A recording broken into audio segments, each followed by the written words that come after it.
के बाहर सेक्टर 24 में है और पिछले 3 महीने से यहाँ पे जो मजदूर संघ हमारे काफ़ी धरना प्रदर्शन धूप बारिश में बैठे हुए हैं। आज उनके नेता पशुपति पारस जी तथा उनके साथ एडवोकेट सुप्रीम कोर्ट के तथा दिल्ली राष्ट्रीय प्रवक्ता तथा दिल्ली प्रदेश अध्यक्ष भी यहाँ पे आए हैं इनकी समस्या सुनने के लिए।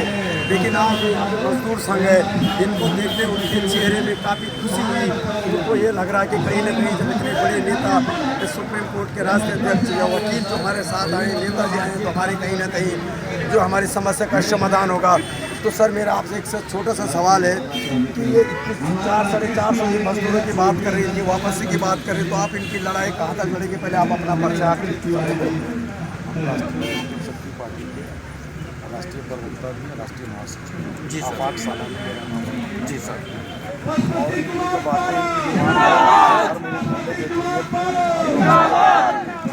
ये इनकी जाती है और इसमें कहीं ना कहीं पर अधिकारियों द्वारा मगर मुझे पूरा विश्वास है कि आने वाले जो भी अधिकारियों से हमारी बात जी सर पशुपति कुमार जिंदाबाद। मुझे पूरा विश्वास है कि हम लोग इनकी लड़ाई को और आगे बढ़ाने का न्याय दिलाने का काम करें। तो हम 1 महीने बाद फिर आपसे मिलेंगे कि इनकी आपने जो मांग है, इनकी जो इनके ऊपर जो इनके अपने आश्वासन जो आप यहाँ पे दिलाया गया अधिकारियों द्वारा, उस पर कितना काम होता है, कितना होता है, उससे 1 महीने बाद हम आपको फिर मिलेंगे। क्योंकि इस देश की जो ऊपर उठाने का काम करता है एक मजदूर करता है। आज वही मजदूर हमारे सड़कों में धूप में गर्मी में बैठा रहेगा तो काम कैसे चलेगा? दलितों की आवाज़, मजदूरों की आवाज़ हम लोग हमेशा उठाते रहे हैं। जी सर। नेता तो सर आप उठाते हैं तो इतनी सालों से इनको क्यों ये भटक रहे गली गली में, क्यों पहली बार में जो डिमांड हुआ था तो हमारे राष्ट्रीय अध्यक्ष स्वर्गीय रामविलास पासवान जी सर, उनके प्रयास से ही ये सारे लोग जी सर, और आगे भी इसको हम लोग मजबूती से उठाएंगे और समाधान करने के प्रयास करेंगे। तो बहुत बहुत धन्यवाद। आपने देखा होगा कि प्रदेश अध्यक्ष देखा होगा कि सुप्रीम कोर्ट के एडवोकेट तथा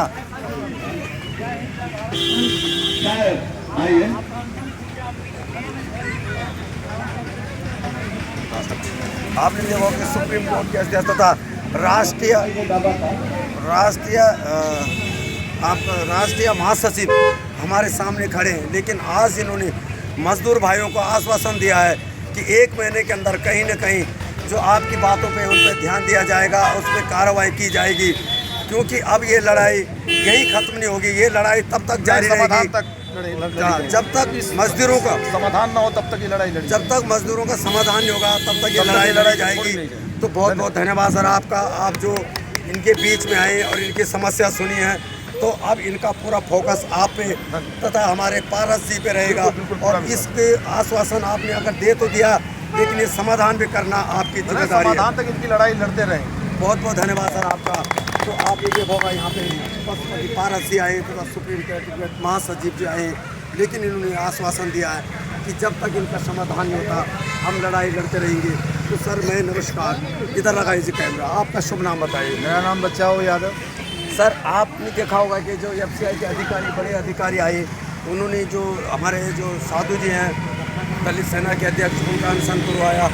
तो आपको क्या लग रहा है मंत्री जी के सामने जो उन्होंने आश्वासन दिया है, ये लग रहा है आपको कहीं ना कहीं इस पर कार्रवाई होगी या फिर आपको गुमराह किया जाएगा?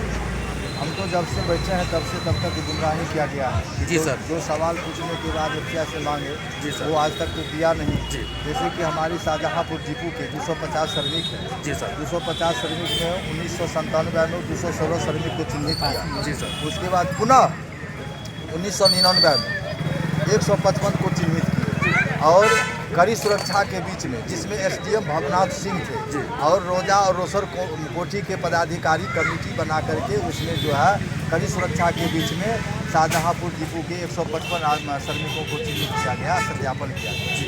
उसके बाद 2, 3, 4, 5 में बरेली PF से जो FCI की खाता जो आप जिसके आपके पास लिस्ट भी है, सारी लिस्ट भी है जी। उसके बाद ये सब होने के बाद हम लोग इनसे आग्रह किए कि हम लोग को अस्थायी करें। इस पर आकर के हम लोग के साथ व्यवहार करना शुरू करके कभी काम देते थे, कभी अंत में हम लोग श्रमिक बैठ करके रामपाल को लेबर मेट मनोनीत किए और जा करके इलाहाबाद खंडपीठ मन के न्यायालय चले। वहाँ से न्यायालय के बाद आने फर्स्ट ट्रेन सेकेंड ट्रेन के आगे से उन्होंने लेबर कोर्ट भेजा। लेबर कोर्ट में CBIC भेजा, CBIC ने 2 बार जो बना दिया, लेकिन फिर भी वह अपनी हरकत को नहीं छोड़ा। सुप्रीम कोर्ट गए, सुप्रीम कोर्ट भी वो हमारी याचिका को स्वीकार किया है, रीट ये स्वीकार की जाती है और उस रीट की मजदूरों को यह नहीं माना।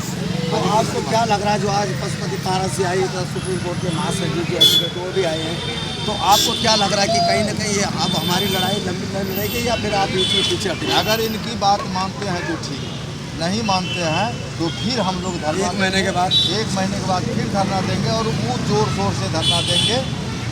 और ऐसे अगर इनकी बात मान लेते हैं, हमारी जायज़ है, हमारी मांग जायज़ है, हमारी सैनिक का पैसा कटा हुआ है, EPF कटा हुआ है, हम हर जगह से खुश हैं, फिर भी हमको परेशान किया जाता है।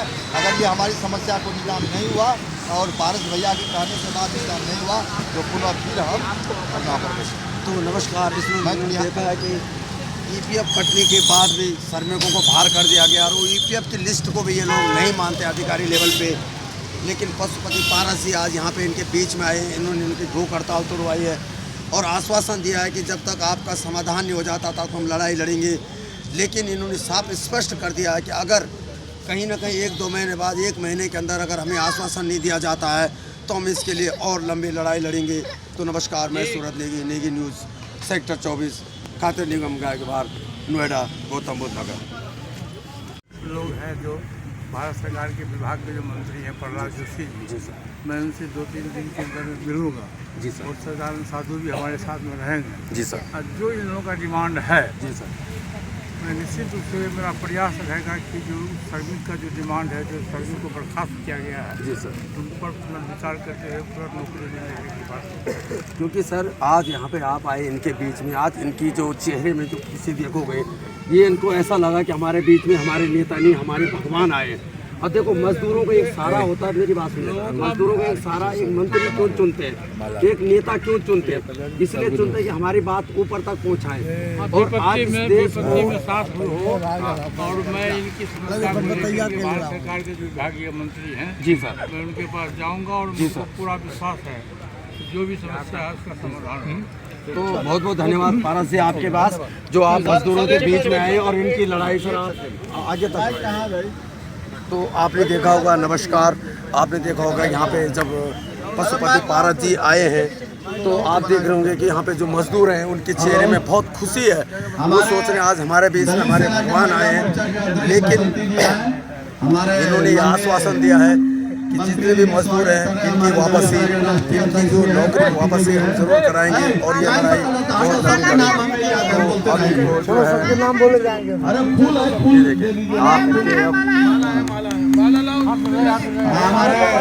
बड़े भाई हैं आशीर्वाद सुधीर कुमार, तो आप देख रहे होंगे एक करके इनका स्वागत कर रहे हैं, जो दलित सेना के अध्यक्ष हैं इनका स्वागत कर रहे हैं। और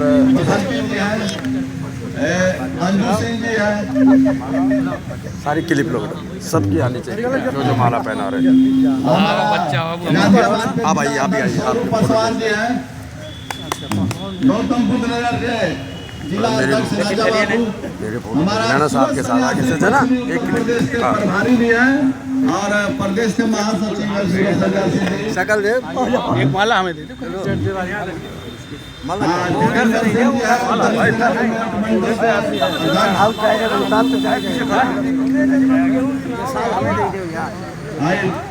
चलिए जितेंद्र सिंह, अरे फोटो 2 मिनट समय ले लो, आराम से। जितेंद्र सिंह मेरठ मंडल के अध्यक्ष हैं दलित सेना के। बीजेपी प्रधान जी हमारे साथ बैठे थे, आजमगढ़ जिले के हैं, हम कर देंगे और वहाँ लिख के दे देंगे। पार्टी माननीय मंत्री जी हमारे आए थे, जो राष्ट्रीय अध्यक्ष हैं दलित सेना के, पार्टी के राष्ट्रीय अध्यक्ष हैं, पूर्व केंद्रीय मंत्री हैं, तो उन्होंने परसों हमें बुलाए हैं प्रहलाद जोशी जी हैं खाद्य मंत्री, उनके पास मिलने के लिए। वहाँ मिलने के पास आने के बाद इनका लिस्ट लेने के बाद से जो भी हमें मिलता है अगर हम संतुष्ट हो जाएंगे तब तो ठीक है, और नहीं संतुष्ट होंगे तो सब जगह लेटर देके फिर हम 5 आदमी लेके यहाँ बैठ जाएंगे हमसे। नहीं, जैसे कि आप 200-250 आदमियों की बता रहे हैं, लेकिन आपके साथ में जब भी आप धरने में बैठते हैं तो 20 आदमी 30 आदमी होते हैं, ऐसा अब एक बात बताइए, तो अभी जो श्रमिक आए हैं ना उनसे पूछिए, हमारे जो साथ रहेंगे हम लड़ाई लड़ने के लिए। नहीं, आप तो लड़ाई लड़ रहे हैं, हम देख रहे हैं कई महीने से आप जो श्रमिकों के अगले साल भी लड़ा, आपने इससे पिछले साल भी लड़ा। हाँ, लेकिन ये श्रमिकों के अभी विश्वास नहीं है। इनसे पूछिए कि भाई क्यों नहीं विश्वास है। जी लड़ाई लड़ने की कोशिश किया जाता है, कोशिश हम कर रहे हैं, जरूर हमारा सफल होगा।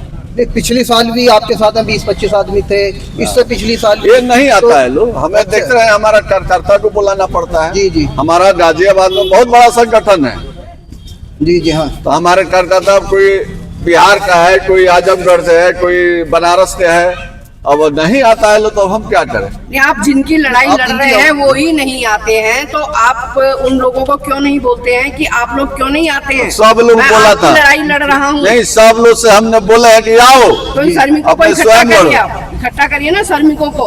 सब लोगों को हम बोले क्योंकि आपका प्रेशर तभी बन पाएगा। गाँव है शाहजहांपुर का मेट है, पूछिए ना, 150 आदमी की लड़ाई लड़ रहे हैं, पूछिए कि क्यों नहीं लेके आए। तो आप सब जानते हैं कि जो भी अधिकारी है वो अधिकारी देखते हैं कि इनके साथ कितने लोग जुड़े हुए हैं। भाई बात सही है, जितना ज्यादा हुजूम होता है, जितना ज्यादा हुजूम होता है उतने अधिकारियों के अंदर डर पैदा होती है। वो देख रहे हैं इनके साथ 4 आदमी भी खड़े नहीं है, इनको बैठा रहे हैं भूख हड़ताल पे। जिनके लिए लड़ाई लड़ रहे हैं वो है कहाँ इस समय?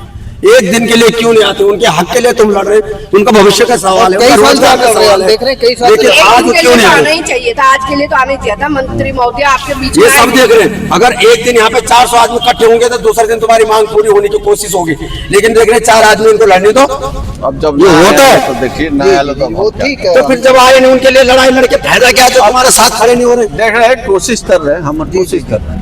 कोशिश करने से कुछ नहीं होगा। उनको बोलो तुम्हें नौकरी चाहिए, तुम्हारे लिए लड़ाई लड़नी तो आओ, नहीं तो तुम भी जाए और हम भी जाए। आज किसके लिए लड़ाई लड़ना जरूरी था? जरूरी था। आज मंत्री जी ने भी देख लिया 4 आदमी तो ही नहीं है। हाँ, मंत्री जी भी तो जब जो हो ना कुछ करने को मन करता है, जब जो हो ना यहाँ पे जो हो ना वर्कर होते। मैंने आपको परसों में कहा था कि जब मंत्री जाएंगे तो 400 से 500 लोग आपके साथ होने चाहिए, लेकिन आज देखिए, आज आपका क्या कहना, क्यों नहीं होने चाहिए इस समय भीड़?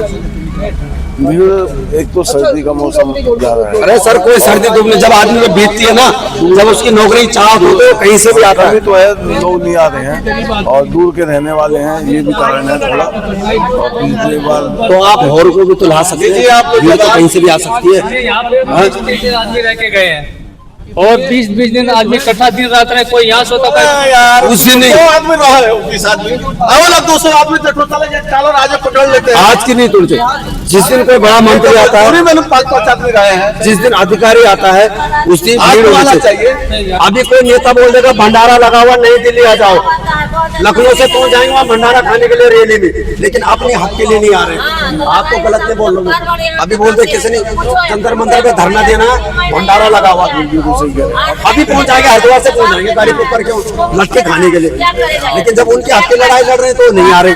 लोगों को इसलिए आना चाहिए सभी लोगों को, और पैसा और ज्यादा लोगों को लेकर आना चाहिए। तो अधिक से अधिक यहाँ पे भीड़ रहेगी तभी अधिकारियों के ऊपर दबाव बनेगा। आप देखते हो ना रैली में कहाँ से जाते, ऊपर से डंडा खा के आते, हाथ पांव तुड़वा के आते रैली में जाके। हमारा दलित सेना का संगठन तो सब पदाधिकारी यहाँ पे मौजूद है, लेकिन सर्विक नहीं आ रहे। हमारा जो संगठन है मौजूद सब है बताइए। खाली जिनकी नौकरी में ये नहीं करो, जिनकी नौकरी के लड़ रहे हो तो कोई बात नहीं, अन्यथा सबको आना चाहिए था। जिनसे तुम्हारा व्हाट्सएप ग्रुप है सबको बुला ले रहा है।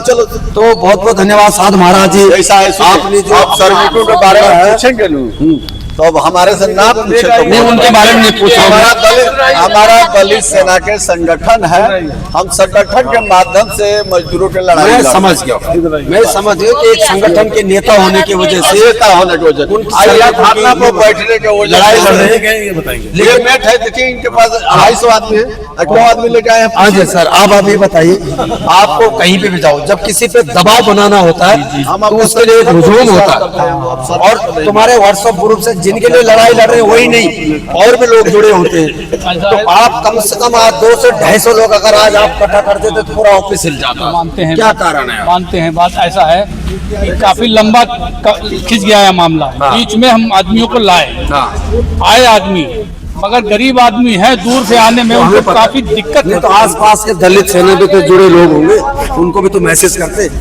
कि भाई आप 10 मिनट के लिए आए, मंत्री जी आ रहे हैं, बस एक बार आवाज बुलंद कर दीजिए दलित। हाँ, मैसेज यहाँ किया गया होगा, ये तो साधु ने किया होगा, इनको वही जानते हैं। हम तो अपने यहाँ के आदमी लाए, परंतु अपने यहाँ के आदमी नहीं होता। आप तो देखो, आप दलित सेना से जुड़े हुए, आप लोगों को अच्छा काम करते हैं, मजदूरों की लड़ाई लड़ते हैं, तो हमारा का कहने का मतलब है कि जो भी तुम्हारे समाज से जुड़े हुए आसपास, आपको बोलना चाहिए कि भाई इस समय मंत्री जी आ रहे हैं और आपको एक साथ 10 मिनट 20 मिनट के लिए आना है और आवाज बुलंद करनी है। हमने बोला था। तो ये ध्यान रखना सर, अगर आपका संगठन भीड़ नहीं होगी, क्राउड नहीं होगा, तो संगठन हमेशा कमजोर पड़ेगा और अधिकारी इसका फायदा उठाएंगे।